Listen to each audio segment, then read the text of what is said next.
The bad guys in this movie are white supremacist neo-Nazis, and just out of interest, after watching I was doing a little bit of research into the ethos and culture, so if I've ended up on some kind of watch list somewhere, this video is my defence.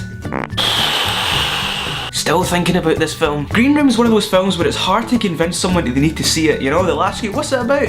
And you'll say, well, it's about this punk band that play a show at a white Nazi club and then they witness a murder backstage and then they hold themselves up and it becomes like a violent siege horror film and yeah. Okay. But trust me, it is worth catching. The thing that struck me at first is just how realistic everything was from a design perspective. You know, the setting, the attitudes, and especially the costumes. Usually when you see punks in film, it looks like they were made in the Tony Hawk's Wasteland character creator, but everything in this film feels genuine, and it didn't surprise me at all to find out that the director Jeremy Saulnier used to play in a hardcore band and was a part of that world, and that really helps because, as I'll keep mentioning throughout this review, it's the realism that makes everything so harrowing.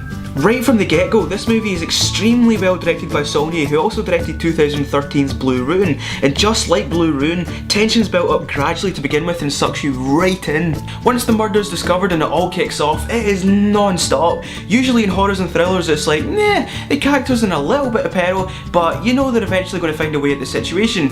But in Green Room it's like, no, I might die just watching this. When characters die, and it's not a spoiler for me to say that, as this is a horror film, and that'd be like watching a Nicholas Sparks movie and wondering if eventually the two attractive white people are going to end up kissing while soft indie music plays in the background.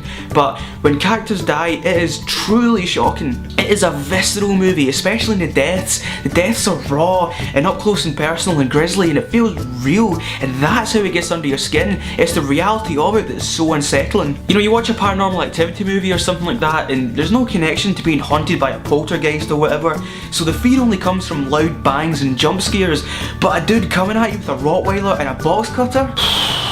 Two huge parts of what makes the gore so horrific are the sound design and the props department.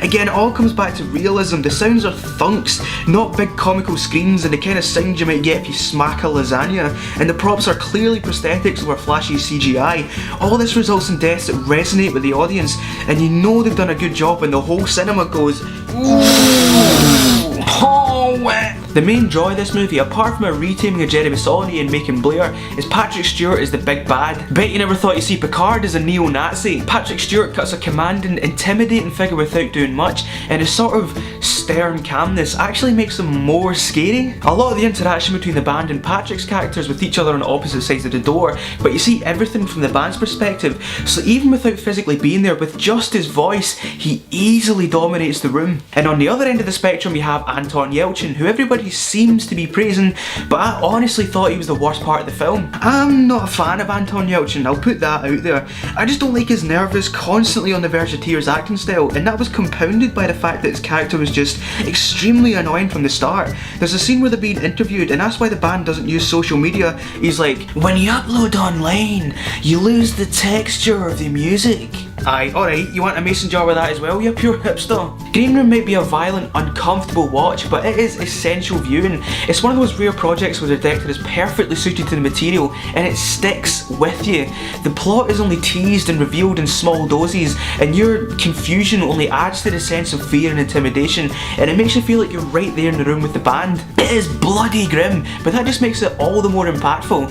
I'm going to give Green Room 4 popcorns. You might wonder why it's not a 5 popcorn movie after such a glowing review. Well, the pacing is off in quite a few bits, but ultimately I just can't give 5 popcorns to a movie where Anton Yelchin gives a motivational speech so badly even his mate tells him to shut up. Thanks very much for watching my review of Green Room. If you liked the video, please give it a thumbs up and subscribe if you want to check out some of my other videos. If you want to watch something other than a review, then click this box right here to watch my video where I discuss allegations that Disney are paying off critics. But if you do want to watch my latest review, you can click the Bad Neighbours 2 review right down here. Thanks very much for watching, and I'll see you next time.